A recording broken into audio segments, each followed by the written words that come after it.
हमने 2000 का टारगेट पकड़ा था बट क्वाइट डिफिकल्ट लग रहा था। That is a Israel based technology RS का updated version. There is all alpha muscles जो आपको दिख रहे होंगे। हमारे खुद का 5 लाख मसल का प्रोजेक्ट जो कि कमर्शियल है, भारत का सबसे बड़ा प्रोजेक्ट। ये हाय, पूरा दिन ट्रैवल करके शाम के 4 बजे हमने कुछ खाना खाया, लंच किया, फिर अभी लगातार ट्रैवल कर रहे हैं। अभी हम पहुंचेंगे, टाइम दिखा रहा है 25 किलोमीटर है, 45 मिनट्स दिखा रहे हैं। पूरा स्ट्रेट रोड था। आज शायद टायर्ड फील हो रहा है बिकॉज कल परसों 2-3 दिन से कंटिन्यूसली हेक्टिक शेड्यूल चल रहा है। कल रात को भी हमने लेट नाइट सर्जरी किया था, जैसे मैंने बताया सुबह। लेट्स सी, अगर फ्रेश लगा होटल पे जाके देखते हैं। अगर फ्रेश लगा तो फिर हम लोग सर्जरी का प्लान करेंगे। फार्म पे भी जाके विजिट करना है, फार्म भी दिखाना है आप लोगों को कि किस तरीके से एक मिनी सेटअप HRS होता है। इस वीडियो के एंड में आगरा की सर्जरी क्यों फेल हो गई थी वो भी मैं आप लोगों के साथ बताने वाला हूँ, तो बने रहे लास्ट तक वीडियो में। ये बहुत ही छोटी मोटी इन्फॉर्मेशन जो आप लोगों को मैं दे रहा हूँ इस वीडियो में, इससे आपको एक लर्निंग मिलेगी कि आपको अगर आपका खुद का पर्ल फार्मिंग बिजनेस करना है तो किस तरीके से करना है और क्या क्या चैलेंजेस आते हैं। मिलते हैं सर्जरी में। Thank you so much. Tie-dye. Wonder where this fairy came from. She's from heaven. Heart size of the Amazon. Hand steady. हाय, अभी रात के 10 बज रहे हैं। 7 बजे हम लोग आए थे। 7 बजे आने के बाद हमने होटल लिया। इस होटल के अंदर 2 रूम ले लिए। एक मैं, कुंवर साहब और सुरेंद्र सर, हम तीनों लोग हैं। अभी हम लोग फार्म पे जा रहे हैं। मैं भी नहीं, पहले हम लोग डिनर करेंगे। डिनर करने के बाद हम जाएंगे फार्म पे। फार्म पे बहुत ही अच्छा फार्म इन्होंने पिछले 4-5 महीने से संभाला हुआ है। लेट्स सी किस तरीके से प्लम्बिंग हुई है, किस तरीके से मसल्स को रखा हुआ है, किस तरीके से उन्होंने केयर ली है और किस तरीके से सर्जरी होने वाली है। So there is a 2000 mussels जिनकी आज हम लोग नाइट में सर्जरी करने जा रहे हैं। बैक टू बैक है, कल परसों आज और भी 2 दिन लगेंगे शायद से। Let's see. Holding fire in her hands, she starts to dance. Oh, mystical, magical, beautiful queen of the night. सो अभी रात के 12 बज रहे, हम फार्म पे पहुंच चुके हैं। बीच में डिनर लिया, थोड़े से सारे शॉप्स बंद हो चुके थे और फिर उसके बाद हमने डिनर करके अभी रात को 12 बजे यहाँ पे आ चुके हैं। तो देखते हैं फार्म, एक फार्म विजिट आपको मैं करवा रहा हूँ किस तरीके से फार्म है। जैसे ही हम लोग यहाँ पे विजिट करते हैं वैसे हमें एक आपको लेफ्ट हैंड साइड में जो सेटअप दिख रहा है that is a corrective action. थोड़ा सा मैं नज़दीक लाना चाहूँगा, आप देख सकते हो यहाँ पे। Here you can see there is a bubbles, अगर आपको अच्छे से दिख रहे होंगे तो ये बबल्स हम इसके लिए डालते हैं ताकि इसके अंदर डीओ आ जाए। जब भी कभी आप fresh water aquaculture pearl farming कर रहे हो तभी आपको इस चीज़ का ध्यान देना है कि आपका जो डीओ है उसके जो लाइक काउंट है वो अबाव 4 ppm होना चाहिए।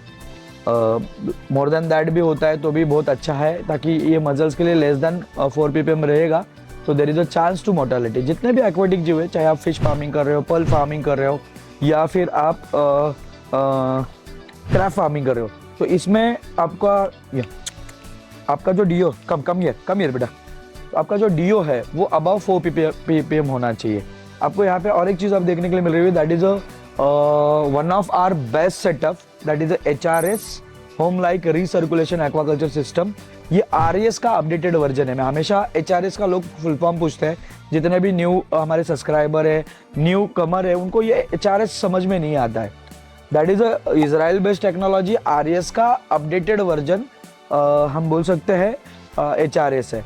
जो इजराइल बेस्ड टेक्नोलॉजी थी, जो RES को इनोवेट कर रही थी, वो RES इसके लिए इनोवेट किया गया ताकि जो फिश है उनको ज़्यादा से ज़्यादा कम जगह पे ज़्यादा से ज़्यादा प्रोडक्शन ले, इसके लिए किया गया। बट अपने यहाँ पे भारत भर में बहुत सारे लोग RES का इस्तेमाल करते हैं पर्ल फार्मिंग के लिए, लेकिन बेस्ड ऑन हैबिटेट। जब आप लिविंग थिंग के साथ डील करते हो, जब आप एक जिंदा चीज़ों को पालते हो तो उसके हैबिटेट को समझना बहुत ज़रूरी है। तो बेस्ड ऑन दैट RES जो बना था वो फिश के लिए बना था, लेकिन बात आती है पर्ल की तो हम मसल्स का इस्तेमाल करते हैं। तो मसल्स के हैबिटेट बेस पे हमने इसको डेवलप किया। इसका एक डिटेल वीडियो हमारे यूट्यूब चैनल पे अवेलेबल है। एक छोटी सी शुरुआत, 200 मसल की शुरुआत, आज भारत भर में हर एक स्टेट्स में हमारे प्रोजेक्ट्स है, हर एक जगह पे हम लोग ग्रो कर रहे हैं। हमारे खुद का 5 लाख मसल का प्रोजेक्ट जो कि कमर्शियल है, भारत का सबसे बड़ा प्रोजेक्ट, जहाँ पे हम लोग fresh water aquaculture pearl farming कर रहे हैं। आने वाले टाइम पे वहाँ पे हार्वेस्टिंग भी देखने मिलेगी, आने वाले टाइम पे हमारे पर्ल्स भी दिखने मिलेंगे, आने वाले टाइम पे लोगों को मार्केट्स क्या होता है, किस तरीके से करते हैं, ये सारी चीज़ें देखने के लिए मिलेंगी। तो here you can see that is a main tank, आपको ऊपर दिख रहा होगा, ये मेन टैंक है। इसके बाद ये मेन टैंक से पानी पूरा स्क्रीन फिल्टर में आता है, देयर इज सम कॉक्स, फिर ये डाउन लाइन में चला जाता है, that is a second tank, that is both are production tanks. यहाँ पे हम प्रोडक्शन लेते हैं तो इनको हम प्रोडक्शन टैंक बोलते हैं। थोड़ा सा उस साइड में चला जाऊंगा, रात का टाइम है, 12 बज रहे, तो वीडियो शायद से थोड़ा सा ब्लर आए, बट अभी हम लोग राइट नाउ पहुंचे हैं, अभी ओपनिंग का काम वहाँ पे चल रहा है, इस वजह से मैं थोड़ा सा डिटेल ब्रीफ कर रहा हूँ जो न्यू कमर है उनके लिए। That is our second tank. यहाँ पे थर्ड टैंक है, तो इस तरीके से थर्ड और फोर्थ ऐसे 4 टैंक हम लोग लगाते। प्रोडक्शन टैंक 2 हो गए और सपोर्ट टैंक 2 हो गए। एक जो है हम फिल्टर के मीडिया के लिए इस्तेमाल करते हैं, दूसरा टैंक भी हम फिल्टर मीडिया के लिए इस्तेमाल करते हैं। अगर टैंक में कुछ इलीगल बोल रहा हूँ मैं, कुछ ऐसी एक्टिविटी हो जाती है जैसे बैड बैक्टीरिया डेवलप हो जाता है, तो उसको हम क्या करते हैं, करेक्टिव एक्शन के तौर पे हम यूवी फिल्टर का भी इस्तेमाल करते हैं। इसका एक डिटेल वीडियो मेरे चैनल पे अवेलेबल है कि सपोर्ट टैंक के अंदर कौन सा बैक्टीरिया ग्रो किया जाता है जो गुड बैक्टीरिया कहलाता है। फिर अगर इनकेस अमोनिया आता है तो अमोनिया को कंट्रोल करने के लिए कौन सा मीडिया इस्तेमाल किया जाता है।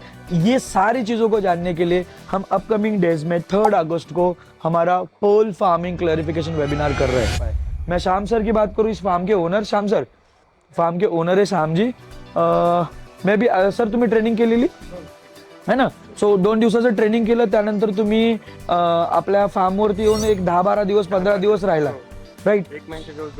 एग्जैक्टली। सो यहाँ पे और एक चीज मैं आपको बता रहा हूँ, जस्ट ट्रेनिंग नहीं, आफ्टर ट्रेनिंग उन्होंने 10 से 15 दिन हमारे फार्म पे रहे, प्री सर्जरी केयर की, सर्कुलेशन किया, वाटर टेस्टिंग किया, फिर एक कॉन्फिडेंस आया कि हाँ दैट इज मैं भी कर सकता हूँ। और फिर आपने यहाँ पे कॉल लिया। कितने मजल हम ले रहे हैं? 2000 मजल। बीच बीच में प्रॉब्लम्स भी आए जब हमने शुरुआत की, चैलेंजेस आए, मतलब सर्जरी में आ जाए, लेकिन सर्जरी से पहले अडॉप्शन का बहुत बड़ा इशू आया था, बैड बैक्टीरिया डेवलप हुआ था, है ना। तो that is all our corrective action. जो हर एक प्रोजेक्ट पे चैलेंजेस अलग अलग आते हैं, तो इसका मतलब ये नहीं कि जो श्याम सर को आए वो सबको आएंगे। आप लोगों को शायद से कुछ और चैलेंजेस आएंगे, श्याम सर को कुछ और आएंगे, क्लाइमेटिकल कंडीशन, वेदर, पानी की क्वालिटी, बिकॉज हम एक्वाकल्चर में काम कर रहे हैं, हम fresh water aquaculture pearl farming कर रहे हैं, हम पानी के साथ यूज करके खेती कर रहे हैं। तो एक बेहतरीन सेटअप आपको देखने के लिए मिल रहा है, जिसमें एयरेटर कंटिन्यूसली चल रहा है, मजल्स की अभी ओपनिंग चल रही है। और श्याम सर से पूछेंगे कुछ है आपको ऐसा जो व्यूअर्स को लगता है, जितने भी लोग हमसे जुड़ते हैं, कि ये है चॅलेंजिंग, लगता है चॅलेंजिंग है? चॅलेंजिंग नाही, हाँ, सिर्फ ये करेक्टिव्ह ऍक्शन मराठीत बोललं तरी चालेल. एक्झॅक्टली काय एक्झॅक्टली म्हणजे तुम्हाला वाटतं असं चॅलेंजिंग आहे? डिओचं एक आहे, हा. मला डिओचा प्रॉब्लेम आला सगळ्यात जास्त, बरोबर. आणि डायरेक्ट पाणी मी बोरचं यूज केलं. अच्छा, डायरेक्ट ग्राउंड वाटर यूज किया जिसका टीडीएस हायर साइड पे था. हाँ. कुछ नहीं, डीओ उसके अंदर कुछ भी नहीं था.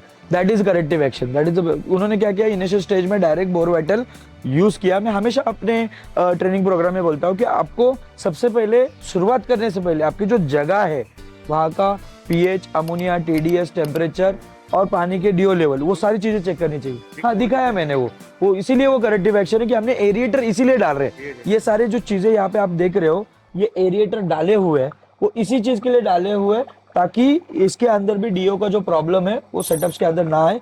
एचआरएस में हमेशा लोग बोलते हैं कि मड क्यों इस्तेमाल किया जाता है. मड शिप्स को घर है, जैसे हम बोलते हैं हर आदमी अपने, जैसे इंसान घरों के अंदर रहते हैं, हम इंसान हैं, हम घर के अंदर रहते हैं. अगर हम जंगल में चले जाएंगे तो हम सर्वाइव नहीं कर पाएंगे. वैसे हर जीव को भगवान ने देन है, हर जीव को अपना अपना घर है. कुछ लोग गुफा के अंदर रहते हैं, कुछ लोग घोंसले बना के रहते हैं. वैसे मजल्स पानी के अंदर, हमेशा मेरे वेबिनार में मैं बताता हूँ, देयर इज 3 लेवल्स. कुछ जीव पानी के अंदर ऊपर रहते हैं, कुछ मिडल में रहते हैं, कुछ ग्राउंड में रहते हैं. तो हमारी जो शीप्स है, जिसको हम लोग इंग्लिश में मजल्स बोलते हैं, मजल्स बोलते हैं, नॉट मसल्स. ये मजल्स हम मड के अंदर रहती है. इस वजह से हमारे एचआरएस में हम मड का इस्तेमाल करते हैं, सॉइल का इस्तेमाल करते हैं। ये सॉइल कौन सी होनी चाहिए, कैसी लेनी चाहिए। बहुत सारे लोग बोलते हैं ठीक है हम सैंड हमारे रिवर में मिलती है, सैंड बिल्कुल भी नहीं इस्तेमाल करनी। मैं रिपीट कर रहा हूँ, दैट इज अ मड। एक सॉफ्ट लेवल के, हमारे ट्रेनिंग में आते हो, ऑफलाइन में आते हो तो वहाँ पे आपको देखने के लिए मिलता है। हम अभी देखेंगे कि सर्जरी परफॉर्म करें, ओपनिंग का काम चल रहा है। सुनिए उमेश सर यहाँ पे अभी ओपनिंग का काम कर रहे हैं। कुछ मजल्स है, हेल्दी है अभी मजल्स। आपको एक और पॉजिटिव साइंस में आपको दिखाना चाहता हूँ। You can see here, sir थोड़ा लाइट देना यहाँ पे। That is a sign of alpha mussels. ये जो इतना बड़ा फुट जो निकाला हुआ है, ये साइन दे रहा है कि ये अल्फा मजल्स है। मतलब इस लेवल पे, मतलब इस मजल्स में आप न्यूक्लियस डालो, इसको किसी भी कंडीशन में रखो, ये सर्वाइव कर जाएगी। तो ये अल्फा का एक साइन होता है। इसमें बहुत सारे ऐसे होंगे, you can see here there is all alpha muscles जो आपको दिख रहे होंगे, है ना। इसका आप देखो, अभी यहाँ पे मैं थोड़ा सा टच कर रहा हूँ, सॉरी डिस्टर्ब कर रहा हूँ। तो यू कैन सी कितना बड़ा लेवल पे उसने अपना फुट को क्या किया है, फोल्ड किया हुआ है, देख रहे हो। तो that is a sign of alpha mussel. ये मसल्स में हम लोग गैलेटिया के लिए बोलते हैं, सेमी नेचुरल के लिए बोलते हैं। इस मसल के साथ हम लोग कुछ भी एक्सपेरिमेंट कर सकते हैं क्योंकि इसका सर्वाइवल बहुत अच्छा होता है। मिलते हैं नेक्स्ट ब्लॉग में। इस वीडियो में मैं आपको अगरा की सर्जरी क्यों फेल हुई थी इसके भी रीजंस देने वाला हूँ एंड में। आज हमने 2000 शिप का हम लोग सर्जरी करने जा रहे हैं, राइट। तो 2000 शिप का सर्जरी कर रहे हैं, उसमें से कितने होंगे ओपनिंग के ऊपर है, सर्जरी के ऊपर है। तो शायद कल भी हमें लगे तो कल भी हम आएंगे और फिर से इसको कंप्लीट करके फिर यहाँ से निकलेंगे कुछ इंस्ट्रक्शन के साथ और कुछ करेक्टिव एक्शन के साथ। मिलते हैं नेक्स्ट या कल या परसों की जर्नी में या फिर आज एंड की जर्नी में मिलते हैं। Thank you so much. हमारी ये जर्नी हमेशा आपको हम क्यों दिखा रहे हैं, ताकि हमारा इंटेंशन भारत भर में जितने भी लोग पर्ल फार्मिंग कर रहे हैं उनके तरफ एक अच्छी इन्फॉर्मेशन मिले। बने रहिए ब्लॉग में। Thank you so much.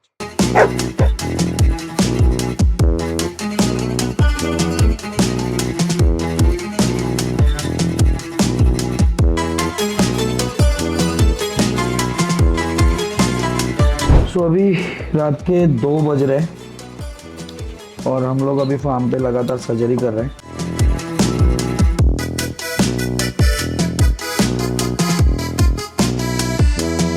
Approximately 700 ships का सर्जरी हो चुका है। यस, 1000 का टारगेट है हमारा अभी। So let's we complete the target. After target we are going to take a one small break. Again opening की प्रोसेस स्टार्ट होगी, जितने स्टॉपर लगाएंगे फिर उसके बाद फिर से हम लोग सर्जरी के लिए सब लोग बैठे।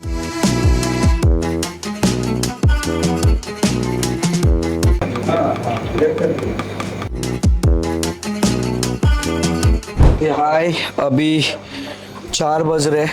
हमने 2000 का टारगेट पकड़ा था बट क्वाइट डिफिकल्ट लग रहा था। 1000 शिप्स का सर्जरी पूरा कंप्लीट हो चुका है।